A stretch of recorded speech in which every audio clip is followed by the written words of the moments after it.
What's going on, everybody? Welcome to North Shore 9 presented by FanDuel. This is the NS9 Postgame Show powered by Probani Brothers. And Tyler, we finally get to give away some sandwiches today. It's been a week.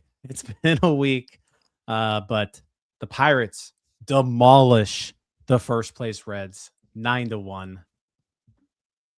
Love it. We're so back. We're so back, Jim. The amount that we're back is insane right now. Yeah, everybody should have listened to us yesterday when we gave all the good reasons for why the sky was not falling on the show. We didn't say anything negative, obviously, because we would never do that. Absolutely not. First half of the show, throw it out the window. Second half of the show, all the things that we said kind of rang true today. Kind of did. I mean, yeah. You talked about the power. We talked about the pitching. A lot of frustration got let out tonight, I feel like. Yeah, it was, like I said, it was a rough week heading into this game. 5 games in a row that you're losing. The first place, the quote-unquote first place Reds coming into town with their -3 run differential and 20-11 record. They come into town, and the Pirates just right off the rip, you could tell, like this game, Mitch Keller was on tonight. Like one of his best starts of the season, maybe his best start of the season.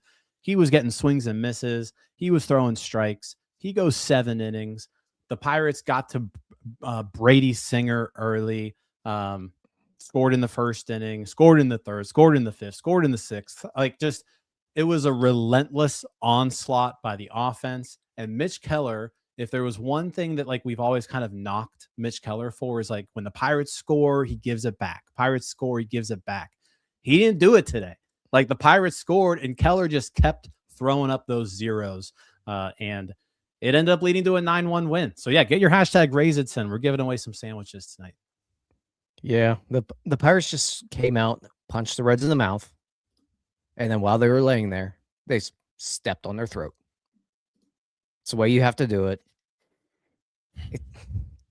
You love. I know you just love. Not the greatest picture, but it kind of is the greatest picture at the same time. Watching the Reds just get knocked out. Screw the Reds. God, I love it. I love it. First off, too, because like let's just start this off. This Reds team, this team is dog shit, Tyler. They suck. Like after today, the Reds have a -11 run differential.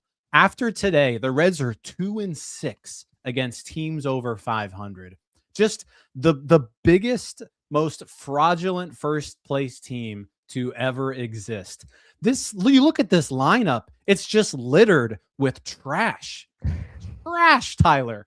They've got 3 hitters batting below 200. Their leadoff guys hitting 198. Just garbage. Their number 2 hitter, 203. This team is Ellie De La Cruz and an overperforming Sal Stewart. And the rest of them are just garbage. Just garbage. Brady Singer, ERA in the mid-5s.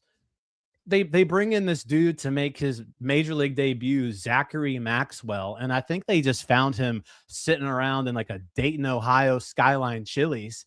This dude, he comes into the game and he immediately gives up just absolute nukes to Marcell Ozuna and Henry Davis, the 2 coldest hitters alive. Like this Reds team is trash, Tyler. I know I make the joke about being able to hit off Kyle Hendrick. I think I could actually get a hit off that dude. I don't think that's a real stretch there. But no, I'm glad you said all that, because watching this game, I felt the same way. I keep looking down at the record. I'm like 20-11.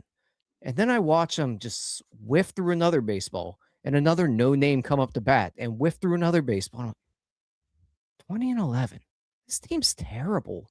It's the worst team the Pirates have played this year. They're the worst team in the division. I actually think you might be right. I think the Reds might be the worst team in the division. And there was only one Cruz that had a hit tonight, and it wasn't Ellie. It wasn't. Anyways, let's kind of break this down. Let's do it. So the Pirates get on the board early. Bryan Reynolds, hell of a game. just crushes a ball right off the bat, 443 feet. He hits the batter's eye in center field.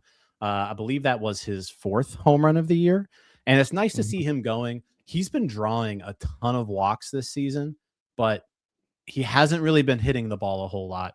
So it's nice to see the homer. And then he triples in his next at bat because, again, this garbage Reds team, you got Spencer Steer out there in right field, who somehow Reds fans like to talk about O'Neill Cruz's 1 error in center field. Spencer Steer has 2 errors in right field. How do you even do that? He's just flailing all over the diamond.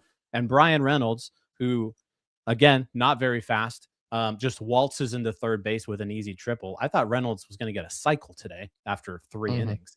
But yeah, I mean, Reynolds just looking good. So like he gets that RBI triple in the 3rd. That scored Henry Davis, who had walked earlier in that inning. Ryan O'Hearn hits Reynolds in. It's 3-0. And I guess this is kind of when we want to just talk about Mitch Keller. Like that first inning, the Pirates take the lead, and then he comes back out. 1, 2, 3. Sal Stewart, Nathaniel Lowe strikeout, Spencer Steer strikeout, just puts the 0 on the board. And I think that set the tone. Like that set the tone to where it was like, all right, you know what? We're better than you. We're going to keep scoring, and you're not going to come back against us. He made them look like children. Mitch Keller, like, been talking about it here for the last 5 days. The Pirates need somebody to step up and go win a baseball game. Obviously, the offense came through here. Mitch Keller came out and won a damn baseball game, and he made them look foolish while doing it, which just makes me so happy because, God, I hate the Reds, dude. I hate the Reds, them. I love Mitch Keller. It's like, I do too, and I love watching their little whiny baby Twitter fans on there, like their stupid little Ellie De La Cruz accounts and yap. Ooh, we're 2011 first place. You're terrible. Like, you guys are cute for a month. Go away. Mitch Keller put you in your high chair. Go back to Kentucky. Piss off. Yeah, Mitch Keller, I mean, let's just give him some credit here. 104 pitches today. Again, this week, the bullpen is very well rested at this point. Like you've gotten some length out of your starters this week and some guys who have come in and pitched some length out of the bullpen. Evan Sisk, I feel like, has pitched more than anybody. But 7 innings, he gives up just 3 hits today, only walks 1 batter. I think that was the key thing, is just his stuff looked really good tonight too. I thought there was just like an extra zip on his fastball. And if you look at it, it was like 0.3 miles an hour above his, yearly average, but it just looked like it had some extra zip when it needed to. Especially those first few innings. Yep. It just had a touch more life, it felt like. Like it played up in the zone well. I don't even think its spin rate was about where it normally is. It just felt like it jumped out of his hand a touch better. It did. And the Reds hitters seemed like they were behind. They really couldn't get on any of his pitches. And he really just threw the fastball, sweeper, and his sinker. He threw in a couple cutters, couple sliders, couple changeups, couple curveballs. But he was heavy on those 3 pitches. But 8 swings and misses on the 4-seam fastball today, 4 on the sinker. That's 12 swings and misses on the hard stuff. When you command the 4-seamer, though, as well as he did, and he's able to throw that for strikes, and then he was able to throw that sweeper for strikes too, makes life a little bit easier for you. Also makes life easy when the Reds suck.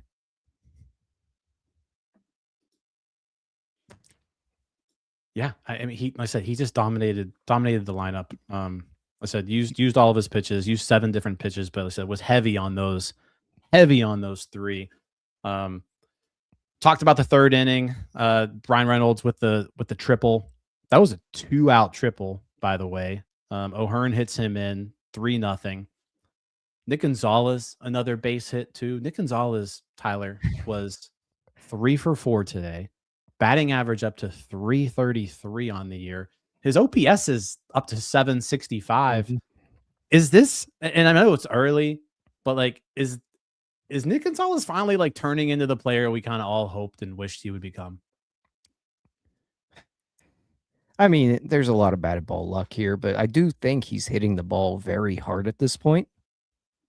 I mean, expected stats wise, he's right in line with where he is right now. BABIP's a touch high, but swing and miss isn't crazy. Like, walk rate's a little bit above, or yeah, it's actually above where it normally is throughout his career. He's playing a good third base too at the same time. Am I crazy to say at this point, he's probably been the best third baseman this team's had in a long time. Like, I know Brian Hayes had his stretch there, but Nick Gonzalez is providing something that I didn't think they would have at third base this year. So far, so good with him. Yeah. I mean, you look at the other side, right? The Reds are trotting out Bryan Hayes. It was pretty nice to see an 0 for 3 performance by the other team's third baseman. But not surprising. Yeah, I mean, and it's funny because you got all these Reds fans saying, oh, man, if he could just only hit a little bit, if he could just only hit a little bit. It was the same thing we've been saying for 5 years. And yeah, I'm sorry, Reds fans. He's just not going to do it. It's not something that he does. So yeah, the difference between the offensive production with third base this year so far to last year has been pretty stark difference. So fast forwarding, 4th inning, guess who hits his first homer of the year, Tyler? Henry Davis. And man, he needed it. Dead center with Paul Skeens on the mic on the Apple TV broadcast. I mean, we always kind of go back to that like Shohei Ohtani game with Henry Davis is like that was like peak Henry Davis. It never really got better from there. This may have been Henry Davis's his best game. The walk and the 2 homers. I mean, he's up there. And I mean, again, calls a great game behind the plate, I think, because we already talked about Mitch Keller and what he did and the way he mixed pitches. Seems like it's different almost every time out, the way he's able to mix them up and attack hitters based upon what they are. And then he goes dead center with a home run, which I don't know if I thought that was possible. I didn't think Henry Davis could hit the ball that far up the middle. I don't even see him do that in batting practice, but hey, we were closing in on a 600 OPS at one point today with Henry Davis, and we're still kind of closing in on it. I mean, 582. I mean, get it over 600, get in the 630 range, and you got a little bit more there. But no, it's just good to see him hit the ball over the wall. He was one of those guys that we talked about last night with the power we've seen throughout this year, a guy that you wanted to see start to collect those a little bit more. Gets 2 of them a night. I wonder what FanDuel had Henry Davis 2 homers at. I wish I could find that. It had to have been plus 30. It had to be like plus 3,000 or 4,000. They might not have even offered it. It's not even on the board. So yeah, Pirates go ahead 4-0 with that Henry Davis homer. That's when the Reds put in the dude from Skyline Chili to take over there in the 4th. Keller puts up another 0 in the 5th. And then Skyline, dude, he walks Nick Gonzalez, which is like almost impossible to do. And then you give up a bomb to Marcell Ozuna, who's coming off the 2nd worst April in the history of the Pittsburgh Pirates. The only worst April to Marcell Ozuna was from a blind man last year in Tommy Pham. That dude sucks. I mean, Marcell Ozuna had 1 hit today. He hasn't collected a hit in what feels like a decade. And he goes deep against the Reds, and it's the only hit of the day for him. Everything was coming up Buccos today. Everything was coming up Buccos. It was. So like I said, Ozuna 2-run homer. That makes it a 6-0 game. Connor Griffin gets in on the action. Opposite field base hit. That's when Henry Davis hits his 2nd homer. Dead down the line, 385 feet. 8-0 Pirates. At this point, it's a laugher. The Pirates, this was the 5th inning. The Pirates have played the Reds 4 times this year, Tyler. They've scored 8 or more runs in 3 of those games. Pretty good. The Reds might stink, or the Pirates are just that much better than the Reds. I mean, to be honest, the negative run differential is probably caused by the Pirates with the Reds. Yeah. Well, I mean, you look at the last 3 games, Pirates and Reds. You've got, if I go season series, Pirates 8, Reds 3, Pirates 8, Reds 3, Pirates 9, Reds 1. In the last 3 games, the Pirates have beat the Reds 25-7. And what's the Reds run differential this year? -11 after today. Yeah. You're welcome. Just keep kicking them while they're down. I love it. Keep doing it. Again, Those losers. The Reds have won 2 games this year against teams over 500. I want to just let's keep this going. Let's just sweep them. Let's sweep them, Tyler. Yeah, I mean, if they want, they can borrow my loser clip and just attribute it to themselves. Because they are a bunch of losers. You're all a bunch of losers. Oh, the Pirates better win tomorrow. Yeah, they better win tomorrow. We're going to keep talking about this game, but before we do, let's kick it over to Cody.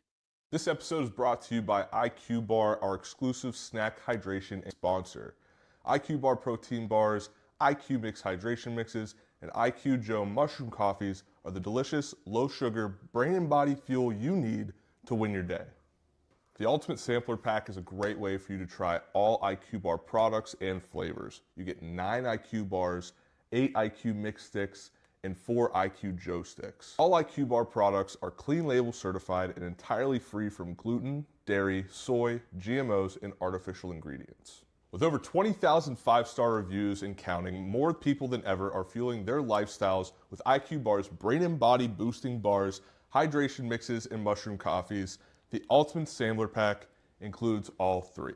My personal favorites so far have been the almond butter chip and the iced tea lemonade hydration mix. It's just really full of flavor. I love starting my day with it, and I couldn't imagine starting my day with anything else other than IQ Bar products. Right now, IQ Bar is offering our podcast listeners 20% off all IQ Bar products, including the Ultimate Sampler Pack, plus free shipping. To get your 20% off, text MLB to 64,000. That's MLB 64000. Message and data rates may apply. See terms for details. Tyler, it's a pretty good actual comment here. Max says the Cody IQ Bar ad is back, which may be the real reason the Pirates are winning. And the Pirates might be up on the Reds this year by 64,000 runs. That's going to be the run differential, 64,000. Oh, yeah, this was a good one. I guess make sure you get your hashtag Raisits in the comments. We're going to be giving away Manny Brothers sandwiches at the end of this.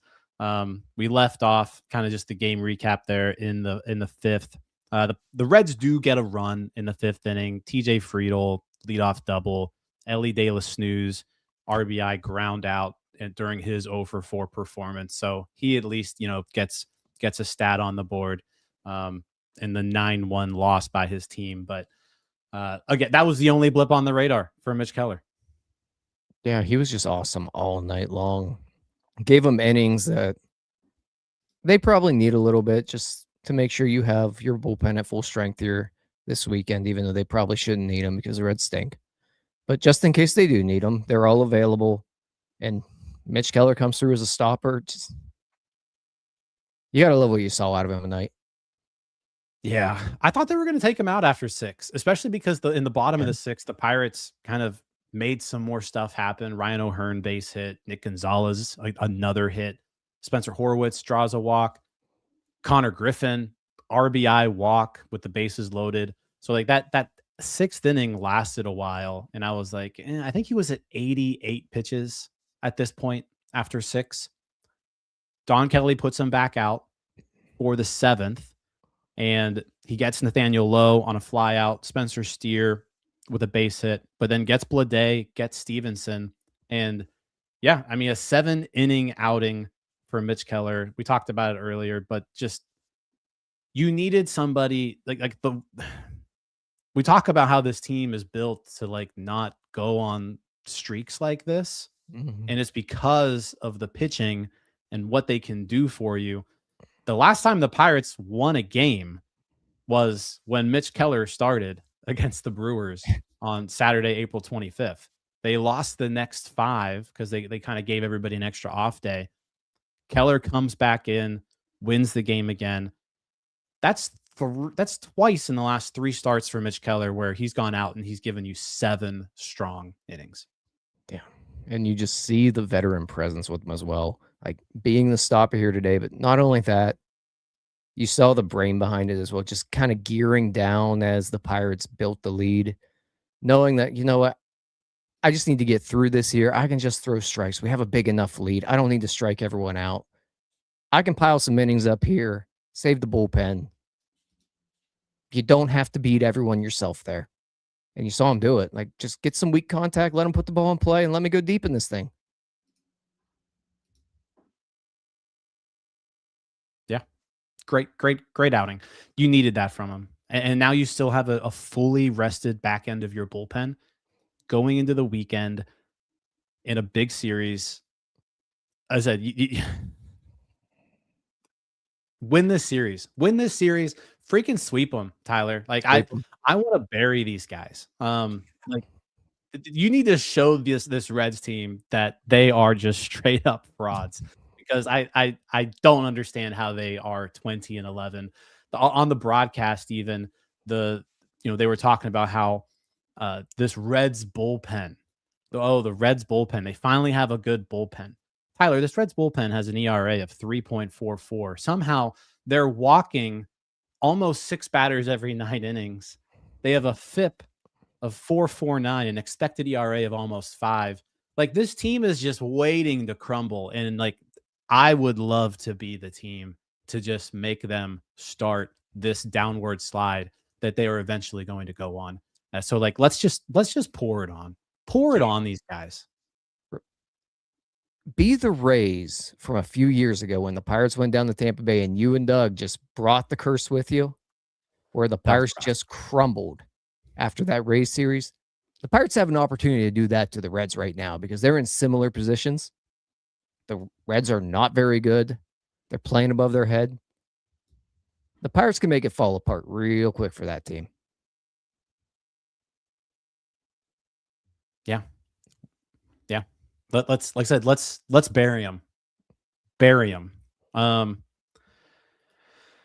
Great job by the bullpen tonight too. Justin Lawrence, 1, 2, 3. Evan Sisk, 1, 2, 3. It was just this was one of the more satisfying games to watch all season long. And honestly, it may have been my favorite game to watch. I'm not gonna lie, I was getting a little bit bored because they were just killing them so badly at some point. Like, make them use another position player tomorrow. But embarrass them. Embarrass them. Make them use a position player every night. Piss on that team. That was kind of funny. So in the 8th inning, the Reds go to a position player. Marcell Ozuna strikes out looking on a knuckleball that's like 20 inches above the zone. And you know what would be funny? I think the one thing about the ABS, I think they need to allow the ABS challenges during position play, because like it's actually against the rules. You can't challenge a pitch when the position player is pitching, because I feel like you could just like make the other team pay for having to put in a position player. Just challenge all those balls that are 12 inches above the zone, and like, I don't know, make them throw have their arms fall off. Like, put in a real pitcher. You're embarrassing the sport. You are an embarrassment to the sport. You deserve all of the bad things that happen to you. So yeah, they shouldn't be giving these position players outs, like just free outs on the mound.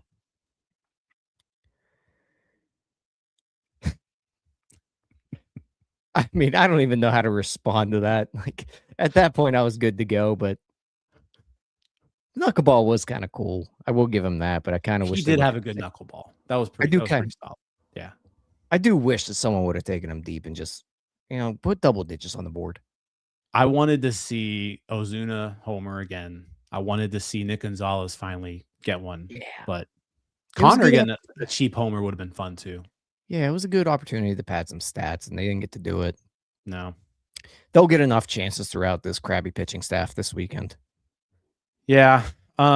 Speaking of this crappy pitching staff, again, they gave up 9 runs tonight, so make sure you get your hashtag Raisits in. Tomorrow, Tyler, Rhett Lauder on the mound for the Reds against Carmen Majinski. I don't think we've heard anything yet on if there's going to be like an opener or anything in that regard for the Pirates. I haven't seen anything like that yet. Been announced. Yeah, nothing yet. But yeah. What do we got on FanDuel for that game tomorrow? Yeah, the Pirates are favored tomorrow through FanDuel. I got to find the exact odds here again because I was looking at just the divisional race right now. The Pirates are still 4th on FanDuel to win the division. Let me see. It just had a Jim, and now it's gone. Pirates were favored. I believe it was minus 138 tomorrow. Okay. To that's not bad. I think that's about what they were today as well. 127 entries in this sandwich contest. Let's get a few more in there. Hashtag Raisits. Hashtag Raisits. Get it in the comments. But Tyler, while we're just putting those together, you got anything else to add about this game? Like I said, it's just a fun, enjoyable game. And it was a game that this fan base, like we needed a game like this to just cleanse ourselves from the shitty week that was. Really did. I'm more focused on tomorrow at this point because Rhett Lauder has put together a pretty solid ERA to this point. Rhett Lauder is not a good pitcher. So it seems like another opportunity to just knock that team down a peg. You gave me a little shrug like he's not a bad pitcher. No, I'm with you. Okay. This whole team's bad. Didn't we see Rhett Lauder in the Arizona Fall League this year? Yeah, he was rehabbing down there. Yeah. I'm pretty sure sure that's right. The Buccos just lit him up there too. So whatever. Yeah, 85 stuff plus, by the way, for Rhett Lauder on the year. So yeah, let's put a hurt into him as well. Yeah, and get Carmen back on track tomorrow. Yeah, I agree. All right. No better get right game than tomorrow. All right, let's give away some sandwiches. 129 entries, a little lower than I thought that was going to be, but 129 entries. We're going to give away 2 sandwiches to 2 different people.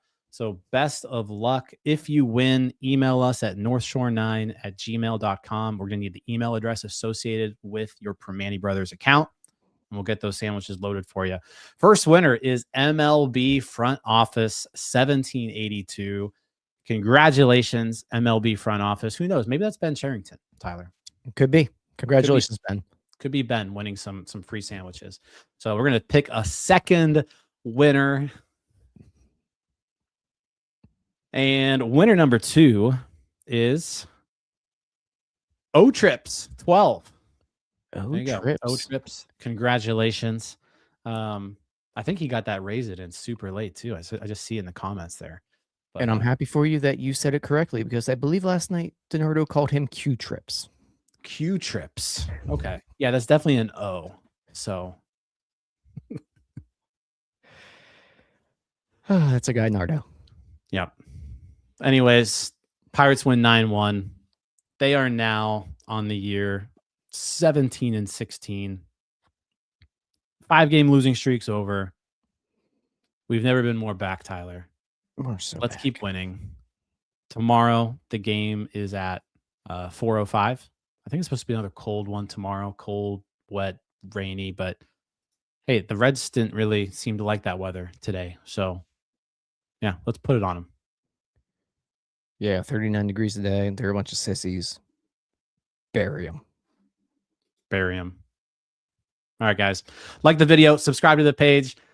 You guys are awesome. Pirates are back. They're undefeated in the month of May. Thank you, IQ. Let's put together some wins.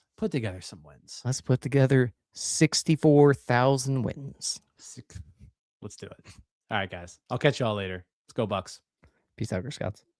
All right, that wraps up this episode of North Shore 9. Thanks so much for tuning in. Whether you're listening on the podcast or catching us on YouTube, if you enjoyed the show, please give this video a thumbs up and don't forget to hit that subscribe button if you haven't already. It really helps us grow.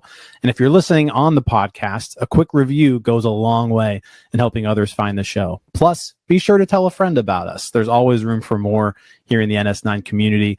And for those looking to support us a little more, consider joining our Patreon, become an MVP member, and get exclusive perks while helping us continue to bring you more of the Pirates content you love. Thanks again for all your support, and let's go Bucks.